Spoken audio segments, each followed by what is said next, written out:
Hello everyone, welcome to my channel. आज हम class 10 के लिए माध्यमिक परीक्षा 2025 का क्वेश्चन पेपर का क्वेश्चन नंबर 3 का सॉल्यूशन लेकर आए हैं। इसमें ट्रू फॉल्स के क्वेश्चन होंगे।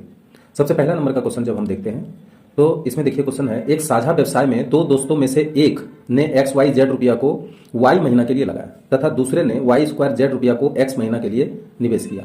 समझौते के अंत में उन दोनों का लाभ का अनुपात X अनुपात Y होगा। अब इसको हम वेरीफाई करके देखते हैं कि क्या सच में X अनुपात Y इसके लाभ का अनुपात होगा। जो इसके मूलधन का अनुपात होगा वही इसका लाभ का भी अनुपात होगा। ठीक है, तो सबसे पहले इसका मूलधन निकालते हैं। ठीक है, प्रथम दोस्त का मूलधन बराबर कितना रुपया लगाया प्रत्येक महीना, Y महीना के लिए लगाया है XYZ रुपया करके, यानी XYZ मल्टीप्लाई Y महीना के लिए लगाया है, इसलिए इसको हर महीना को Y से मल्टीप्लाई करेंगे। हर महीना के लगाया गया रकम को Y से मल्टीप्लाई करेंगे, आएगा XY2Z। ठीक है, उसी तरह से दूसरा दोस्त का मूलधन कितना लगाएगा वो। दूसरा दोस्त एक महीना में लगा रहा है Y2Z रुपया, लेकिन यही अगर X महीना के लिए लगाएगा तो मल्टीप्लाई X हो जाएगा। इसको अगर हम देखें तो आएगा XY2Z। ठीक है, इतना रुपया प्रथम दोस्त का हुआ और इतना रुपया दूसरा दोस्त का हुआ।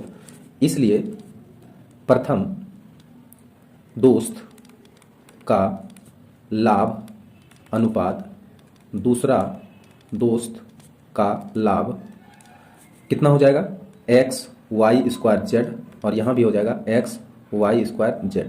अब जब इसको हम काट लेंगे तो इसका आंसर आएगा 1:1, और इसलिए तब ये जो है कहना कि इसका अंत में लाभ का अनुपात X अनुपात Y आएगा, ये बिल्कुल क्या है, फॉल्स है। अब हम आगे बढ़ते हैं नेक्स्ट सवाल के लिए। नेक्स्ट सवाल क्या है, देखिए क्वेश्चन है, यदि समीकरण 6x² + x + k = 0 के मूलों के वर्ग का योग 25/36 हो तो k का मान 12 होगा। तो देखिए इसको हम जब सॉल्व करते हैं तो सबसे पहले हम समीकरण लिखेंगे। समीकरण क्या है, समीकरण है 6x² + x + k = 0। यहाँ पर देखिए a बराबर है 6, b बराबर है 1 और c बराबर है k। इसलिए यहाँ पे हम क्या करेंगे, मूलों का योग अल्फा प्लस बीटा निकालेंगे। तो अल्फा प्लस बीटा बराबर होता है -b/a।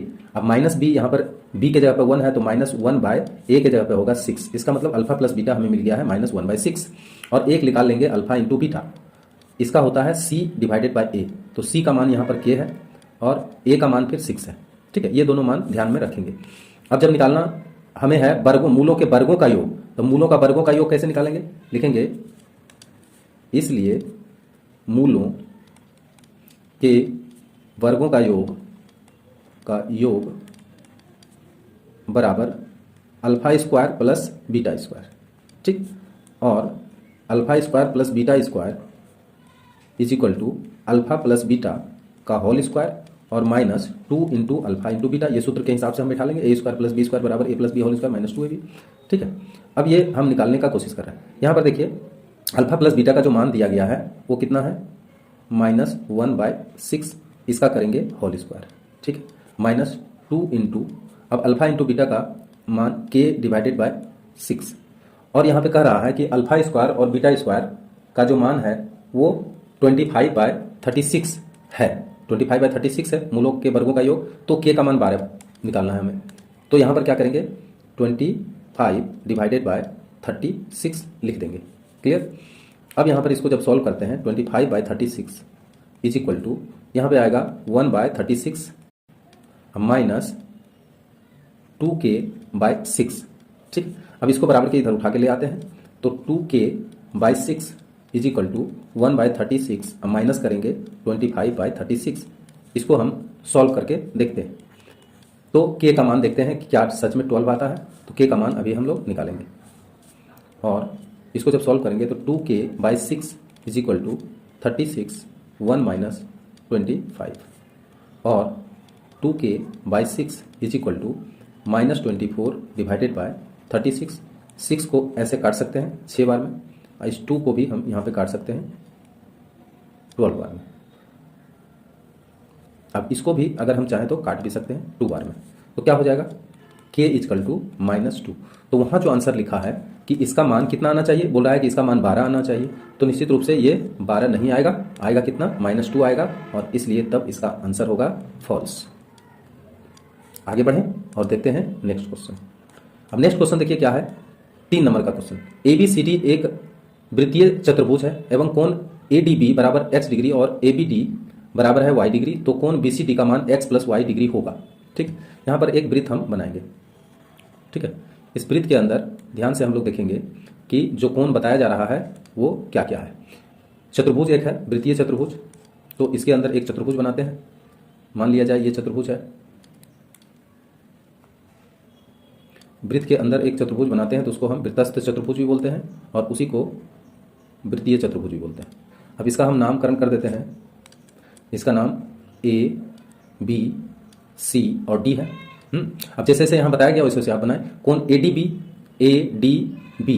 तो ADB जब बताया गया है तो इसका मतलब क्या है कि हम इसको मिलाएंगे तभी ADB निकलेगा। ADB यानी कौन सा कोण होगा, ये वाला कोण होगा। ये कितना दिया है, x डिग्री, यहाँ पे लिख देंगे x डिग्री। ठीक, दूसरा कोण क्या दिया है, ABD यानी ये वाला कोण दिया है, ये कितना है, y डिग्री लिख दिए। ठीक, हमको ये कोण निकाल लेना पड़ेगा। ठीक है, और हम जानते हैं कि कोण A और कोण C ये दोनों मिलकर 180 डिग्री होता है, क्योंकि एक थ्योरम है जिसमें बताया जाता है कि वृत्त के वृत्तस्थ चतुर्भुज के आमने सामने का कोण संपूरक होते हैं, तो ये कोण हम निकाल लेंगे। ठीक है, तो यहाँ पे देखिए चित्रानुसार, चित्र पहले बनाएंगे। चित्रानुसार angle A = 180 degree minus x + y। ये क्लियर है, क्योंकि त्रिभुज के तीनों कोण का योगफल 180 डिग्री, इसलिए ये कोण अगर निकालना हो तो 180 डिग्री में दोनों को माइनस कर देंगे, तो कोण A पता हो गया। पुनः जानते हैं, हम यहाँ पे लिख सकते हैं कि हम जानते हैं कि वृत्तस्थ चतुर्भुज के आमने सामने का कोण संपूरक होते हैं।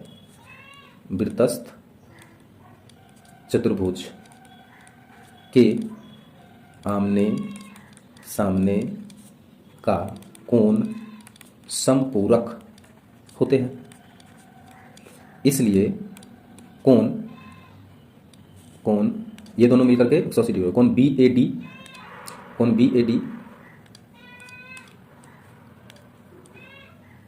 BAD को हम सिंपल में कोण A लिखते हैं और प्लस कोण D बराबर 180 डिग्री। अब देखिए यहाँ पे कोण A का मान निकल गया और A का मान कितना है, 180 degree minus x + y degree, ये A के लिए है, प्लस कोण D हमें निकालना है 180 डिग्री। ठीक, अगर हम D को निकालें, इसलिए कोण D बराबर अगर निकालें तो 180 डिग्री माइनस 180 डिग्री और प्लस निकालेंगे x + y डिग्री। ठीक, x + y डिग्री। तो अब यहाँ पे देखें 180 कट जाएगा, कोण D बराबर निकल के आया है x + y डिग्री। ठीक, और ये जो D कोण है, इस D कोण को हम कोण BCD भी लिख सकते हैं, BCD, तो हम यहाँ पे लिख दें, या कोण BCD बराबर x + y डिग्री, और यही हमें निकालना था। और यहाँ पे देखिए लिखा है कि कोण BCD बराबर x + y डिग्री होगा, और इसलिए तब ये क्या है, ये ट्रू है। इसको हम ट्रू लिख सकते हैं क्योंकि यही मान हमें मिला। आगे बढ़ते हैं और देखते हैं नेक्स्ट क्वेश्चन। यदि 0 डिग्री थीटा का मान << 0 डिग्री और 90 डिग्री से कम है और 0 डिग्री से अधिक है, यानी थीटा का मान 0 डिग्री से बड़ा और 90 डिग्री से छोटा, तो साइन थीटा का मान sin² थीटा से कम होगा। वेरीफाई करके देखते हैं। अगर मान लिया जाए कि ये जो थीटा का वैल्यू 0 डिग्री और 90 डिग्री के बीच में है, तो कोई भी एक मान पकड़ लेते हैं। माना थीटा बराबर 30 डिग्री, मान लिया 30 डिग्री हम लोग ले लेते हैं। ठीक, और किसी में भी साइन थीटा में अगर हम लें तो साइन 30 डिग्री बराबर 1/2। ठीक, इसलिए sin² 30 डिग्री बराबर होगा 1/2 का होल स्क्वायर, बराबर हो जाएगा 1/4। तो अब देखिए ये जो मान है ये कम है, ये अधिक है, परंतु ये मान क्या है, कम है, तो सही जो आंसर होगा वो क्या होगा। इसलिए यहाँ पे हम लिख सकते हैं sin 30 degree is greater than sin² 30 degree, यानी sin 30 डिग्री का मान हाफ होता है, जबकि इसका मान 1/4 होता है। 1/4 हमेशा कम होता है और 1/2 अधिक होता है। लेकिन क्या यहाँ पर जो दिया है वो क्या लिखा है, sin theta is less than sin² theta, जबकि सही क्या है, सही है हमारा sin 30 डिग्री, यानी थीटा के जगह पे अगर हम थीटा लिख दें तो sin theta is greater than हो रहा है sin² थीटा, तो इसलिए ये है सही आंसर। परंतु ये नहीं है, देख लीजिए sin theta is less than sin² theta है, इसलिए ये क्या हो जाएगा, ये हो जाएगा फॉल्स, ये सही नहीं है। आगे बढ़ते हैं और देखते हैं नेक्स्ट क्वेश्चन चलते हैं। देखिए, यदि x आयतन हो, y आधार का क्षेत्रफल हो और z शंकु की ऊंचाई हो तो x divided by Y Z का मान 3 होगा। ठीक है, कोई भी शंकु का जो बेस होता है वो हमेशा वृत्त होता है। तो वृत्त के लिए हम लोग यूज करते हैं पाई आर स्क्वायर। इसका अर्धव्यास r है, इसकी ऊंचाई h है। ठीक, तो यहाँ पे देखिए आयतन क्या दिया है, शंकु का आयतन बराबर शंकु का आयतन 1/3 pi R square h is equal to X दिया गया है। क्लियर। उसके बाद शंकु के आधार का क्षेत्रफल, शंकु के आधार का क्षेत्रफल होता है पाई आर स्क्वायर, जिसको कि यहाँ पे y मान माना गया है। ठीक। अच्छा, शंकु की ऊंचाई